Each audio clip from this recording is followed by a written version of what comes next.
अस्सलामु अलैकुम व रहमतुल्लाहि व बरकातुहू। अज़ीज़ तलबा व तालिबात, आज की इस उर्दू ऑनलाइन क्लास में आप तमाम का खैर मकदम है। तमाम को मैं खुश आमदीद कहता हूँ। आज की इस उर्दू ऑनलाइन क्लास में हम 12वीं की दरसी किताब का सबक नंबर 6 जिसका नाम है शतरंज की बाजी का मुताला शुरू करेंगे।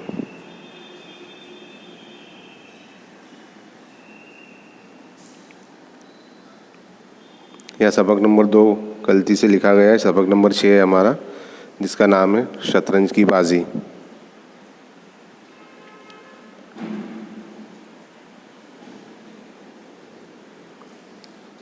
तो आइए, शतरंज की बाजी जो सबक के मुसन्निफ है मुंशी प्रेमचंद। पहले मुसन्निफ का तारुफ देखते हैं। उनका असल नाम मुंशी प्रेमचंद है। उनका नाम मुंशी प्रेमचंद है और उनका असल नाम धनपत राय है। मुंशी प्रेमचंद ईस्वी सन 1880 में वाराणसी में पैदा हुए और उनकी वफ़ात ईस्वी सन 1936 में हुई। उनकी मशहूर तसानीफ है प्रेमचंद 25, प्रेम 32, प्रेम 40, ज़ादे रहा, वारदात, और उनके मशहूर अफसानवी मजमूए हैं गोदान, निर्मला, मैदान अम्ल, जलवा इसार, रंगभूमि, करबला, पर्दे मजाज, कायाकल्प। अब हम थोड़ा मुसन्निफ के बारे में थोड़ा तफसील से पढ़ लेंगे। असल नाम उनका धनपत राय है, लेकिन नवाब राय के नाम से भी मशहूर हुए थे, लेकिन उन्होंने प्रेमचंद के नाम से शोहरत हासिल की। ज़्यादातर उनको शोहरत व इज़्ज़त प्रेमचंद के नाम से मिली। इब्तदाई तालीम गाँव में हासिल की। उर्दू फ़ारसी पढ़ने के बाद बनारस से इंट्रेंस पास किया और प्राइमरी स्कूल में मुदर्रिस हो गए और उसी अरसे में बीए किया। ईस्वी सन 1906 में उनकी कहानियों का पहला मजमुआ सोज़े वतन शाये हुआ। ये बहुत इम्पोर्टेंट चीज़ है यहाँ पर। इस सवाल बोर्ड में भी आ सकता है और मैं भी तुमसे पूछ सकता हूँ लेसन में ये सवाल कि ईस्वी सन 1906 में उनकी कहानियों का पहला मजमुआ शाये हुआ जिसका नाम था सोज़े वतन। ये अच्छी तरह से जहन नशीं कर लेना है आपको कि उनकी कहानियों का सबसे पहला मजमुआ जो शाये हुआ उसका नाम क्या था? सोज़े वतन। प्रेमचंद उनकी तख्लीक़कारों में से थे जिन पर उर्दू ज़ुबान को हमेशा फ़ख्र रहेगा। शतरंज की बाजी ये जो सबक है, शतरंज की बाजी में उन्होंने हिंदुस्तानी हुक्मरानों की अय्याशी, लापरवाही और बेखबरी की उम्दा अक्कासी की है। इस कहानी से मुख्तलिफ बाजियाँ और तफरीयात और अय्याशियों में समाज डूबा हुआ था। शतरंज की बाजी में हुकूमत को खो देने का अलमिया पेश किया है। ये सवाल भी बोर्ड में बार बार एक मार्क्स के लिए आता है कि शतरंज की बाजी सबक में किस अलमिये को पेश किया गया है, तो उसका जवाब है हुकूमत को खो देने के अलमिये को पेश किया है ना। शतरंज की बाजी सबक में हुकूमत को खो देने के अलमिये को पेश किया है। ये एक कहानी है और इस कहानी में मुंशी प्रेमचंद ने बहुत अच्छी हमारे सामने हमारे जो नवाब और बादशाह हुआ करते थे, उनकी जो बादशाह और कुछ नवाब जो थे बहुत अय्याश परस्त थे। नशा, जुआ, सट्टा, ये सब उनकी बुरी आदतें थी, जिसकी वजह से उनको हुकूमत खो देना पड़ी। कि जाहिर सी बात है, अगर तुम बुराई का रास्ता इख्तियार करोगे तो बर्बाद हो जाओगे। अल्लाह ताला भी खुद कह रहा है। तो ऐसे जो हमारे पिछले दौर में जो नवाब गुज़रे हैं, जिन्होंने अपनी ज़िंदगी ऐशो इशरत में गुजारी और आखिर में हुकूमत को उन्होंने खो दिया, तो ये पूरी मंजरकशी बहुत ही अच्छे अंदाज में मुंशी प्रेमचंद ने हमारे सामने की है। इसमें खासकर हुकूमत को खो देने का अलमिया पेश किया गया है जो नवाबी दौर में होते थे।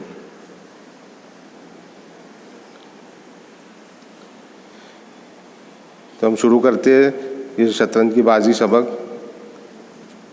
एक एक पैराग्राफ मैं आप लोगों के सामने पढ़ता जाऊंगा और आपको समझाता जाऊंगा। उम्मीद है आप लोग बगौर इसको सुनेंगे और समझेंगे। नवाब वाजिद अली शाह का ज़माना था। लखनऊ ऐशो इशरत के रंग में डूबा हुआ था। छोटे बड़े, अमीर गरीब सब रंग रलिया मना रहे थे। कहीं निशात की महफिलों आरास्ता थी, कोई अफ्यून के पेंग के मज़े लेता था। ज़िंदगी के हर शोबे में रिंदी व मुद्दती का ज़ोर था। उमूर सियासत में, शेर व सुखन में, तर्ज माशरत में, सनत व उर्फत में, तिजारत व तबादला में, सभी जगह नफ्स परस्ती की दहाई थी। अराकीन सल्तनत से मैं ख्वारी के ग़ुलाम हो रहे थे। शोरा बोसा व कनार में मस्त, अहले उर्फ़ा कलाबत्तू और चिकन बनाने में, अहले सैफ तीतरबाजी में, अहले रोज़गार सुरमा व मिस्सी तर व तिल की खरीदो फरोख्त का दिल दादा। गर्ज सारा मुल्क नफ्स परवरी की बेड़ियों में जकड़ा हुआ था। सबकी आँखों में सागर व जाम का नशा छाया हुआ था। तो मुसन्निफ़ यहाँ पर कह रहे कि जो नवाब वाजिद अली शाह के ज़माने की बात है ये, कि पूरा लखनऊ जो है वो नवाबों का शहर कहा जाता है लखनऊ को, वहाँ बहुत ज़्यादा नवाब गुज़रे हैं। तो वाजिद अली शाह का जो ज़माना था तो उस वक्त लखनऊ के जो हाल थे तो पूरा लखनऊ ऐशो इशरत के रंग में डूबा हुआ था। मस्ती रंग ऐशो इशरत के रंग में डूबा हुआ था। छोटे बड़े अमीर गरीब सब रंग रलियाँ मना रहे थे, सब इंजॉयमेंट कर रहे थे। कहीं निशात की महफिलें आरास्ता थी। निशात यानी कि वो बाजी, जो शतरंज की बाजी की जो महफिलें हुआ करती थी, और ऐशो इशरत की महफिलें आरास्ता थी। कोई अफ्यून के पेंग के मज़े लेता था। अफ्यून आपने सुना होगा नाम, एक नशीली चीज़ आती है जिसका नशा, जिसके पीने से इंसान को नशा होता है, तो वो अफ्यून के नशा के मज़े कोई लेता था। ज़िंदगी के हर शोबे में रिंदी और मुद्दती का ज़ोर था। रिंद यानी शराब के बारे में कहा गया कि शराब के नशे का दौर हर शोबे में, ज़िंदगी के हर शोबे में शराब का और अफ्यून का और ऐशो इशरत का ज़ोर था। कौन से शोबे में? तो उम्र सियासत यानी जो सियासी उमूर था, जो सियासी शोबा था उसमें भी, शेर व सुकन यानी जो शायरों के शोबे थे वो भी, तर्ज माशरत जो एक दूसरे से लोग समाज में जो मिलते हैं तो वो शोबे में भी वही दौर था ऐशो इशरत का और नशा आवरी का। सनत व उर्फत में और तिजारत व तबादला में, यानी कि जो कारोबार था, लेन देन था, जो तिजारतें थी, हर शोबे में सभी जगह क्या था, नफ्स परस्ती की दुहाई थी।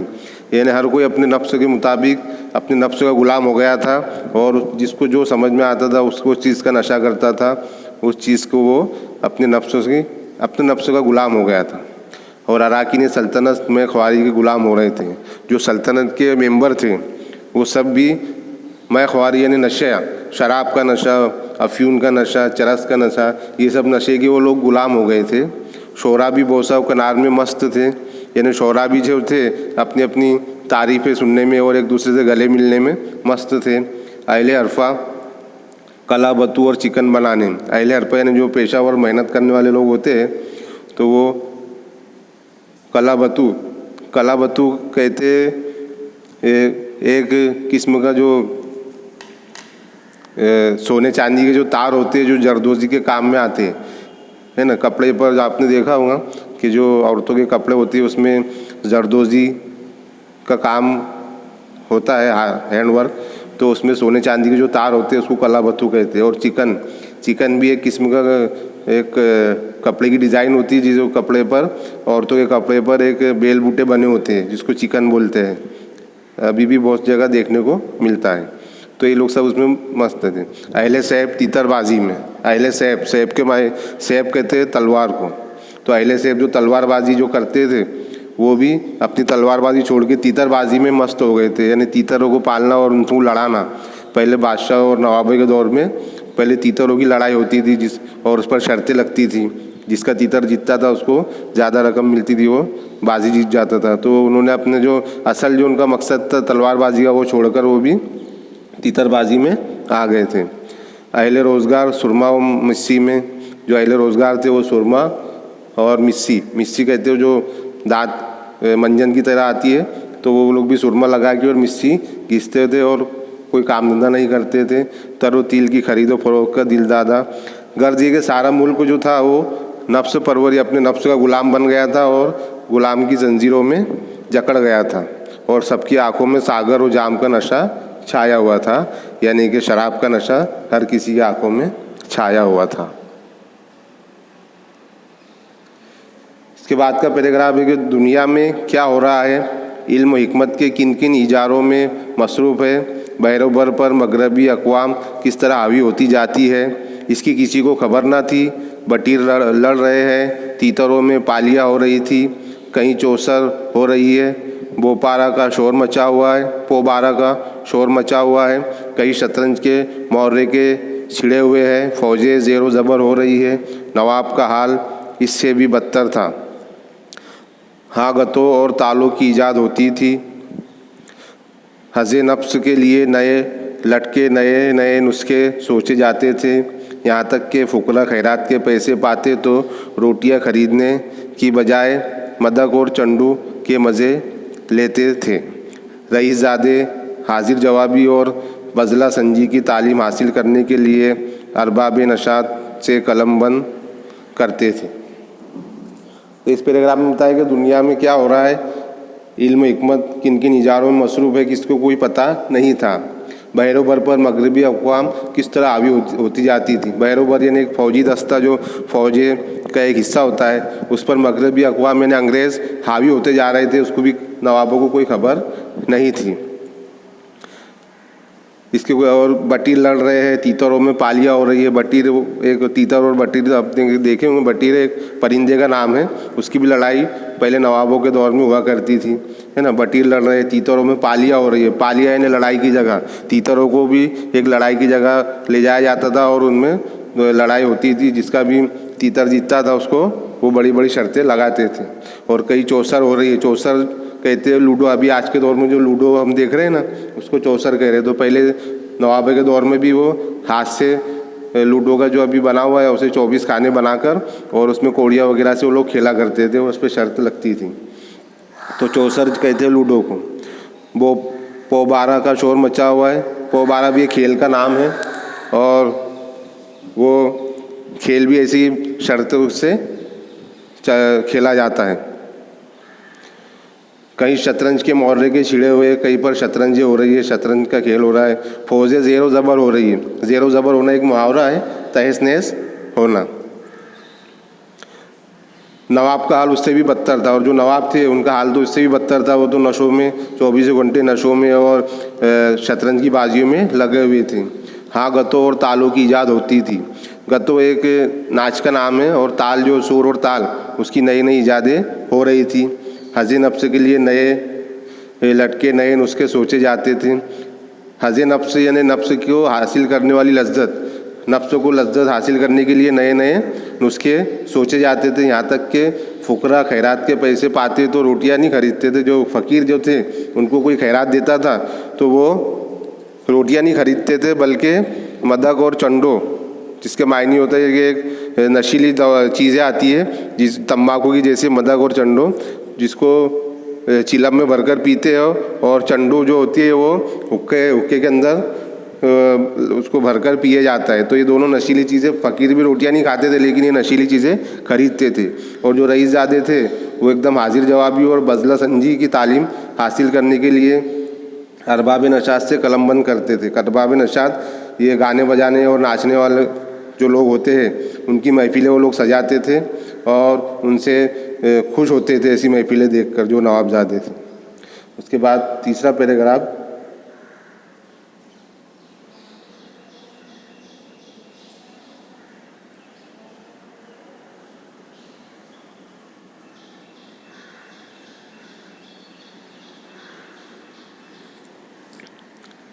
फ़िक्र जोला अकल को रसा और जहन को तेज़ करने के लिए शतरंज कीमिया समझा जाता था।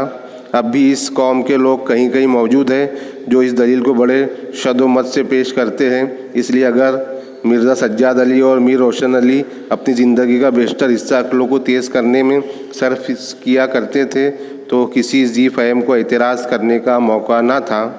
हाँ, जौहला उन्हें चाहे समझे, दोनों साहबों के पास मोरिसी जागीरें थी, फ़िक्र माश से आज़ाद थे। आखिर और करते ही क्या, तुलू शहर होते ही दोनों साहब नाश्ता करके बिसात पर बैठ जाते, महर बिछा लेते और अक्लों को तेज़ करना शुरू कर देते। फिर उन्हें खबर न होती थी कि कब दोपहर हुआ, कब सहपहर, कब शाम। घर से बार बार आदमी आकर कहता था खाना तैयार है। यहाँ से जवाब मिलता था चलो आते हैं। दस्तरखान बिछाओ। मगर शतरंज के सामने कौरमे और पुलाव के मज़े भी फीके थे। यहाँ तक कि बावर्ची मजबूर होकर खाना कमरे में ही रख जाता था और दोनों दोस्त दोनों काम साथ साथ करके अपनी बारीक नज़री का सबूत देते थे। कभी कभी खाना रखा ही रह जाता, उसकी याद ही ना आती थी। तो यहाँ पर बताया कि फ़िक्र को जोला, अक्लों की रसा और जहन को तेज़ करने के लिए शतरंज कीमिया समझा जाता है।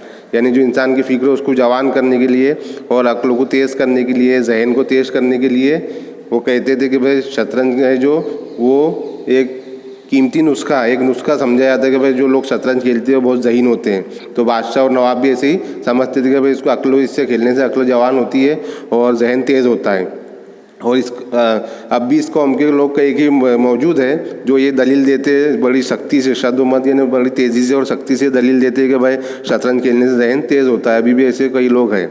इसलिए अगर मिर्ज़ा सज्जाद और मीर रोशन अली अपनी ज़िंदगी का बेशतर हिस्सा अक्लों को तेज़ करने में सर्फ किया करते थे। इस सबक में दोनों नवाबों पर पूरा सबक है, जिसमें एक है मिर्ज़ा सज्जाद अली और दूसरे मीर रोशन अली।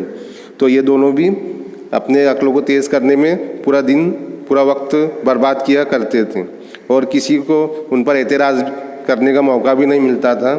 भले ही जोहला यानी जो जाहिल लोग हैं वो कुछ भी समझे, लेकिन दोनों साहब जो थे उनको क्या है कि मौरिसी जागीर यानी कि बाप दादा की दौलत उनको मिली हुई थी। काम करने से वो आज़ाद थे, फ़िक्र माश थे।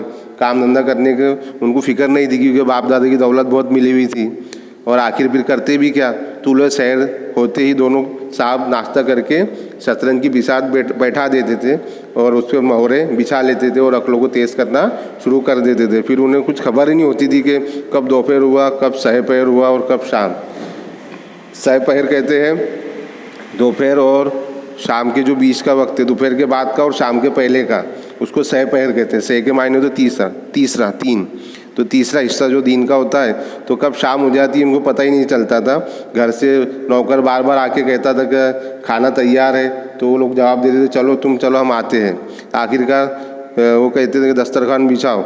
दस्तरखान बिछाने का भी कहते थे और खाना लगाने का भी कहते थे, मगर शतरंज के सामने कौरमे और पुलाव के मज़े उनको फीके लगते थे। उनका ज़रा भी खाना खाने में मन लगता था ना कहीं। वो इतने महू होकर शतरंज खेलते थे कि उनको खाना पीना दिन रात किसी की खबर नहीं होती थी। और बार बार बेचारा नौकर आके कहता था, यहाँ तक कि आखिरकार बावर्ची मजबूर होकर खाना कमरे में ही रख जाता था और दोनों दोस्त दोनों भी जो भी काम करते थे साथ साथ ही करते थे और अपनी बारीक नज़री का सबूत देते थे। और कभी कभी तो ऐसा होता था कि खाना कमरे में ही धरा रह जाता था, उसकी याद ही नहीं आती थी उनको। यानी इतने मऊ होकर, इतने मगनून होकर वो शतरंज खेलते थे कि उनको किसी चीज़ की याद नहीं आती थी, खाना पीना सब वो भूल गए थे। तो इंशाल्लाह आज का ये सबक हमारा यहाँ तक ही रहेगा।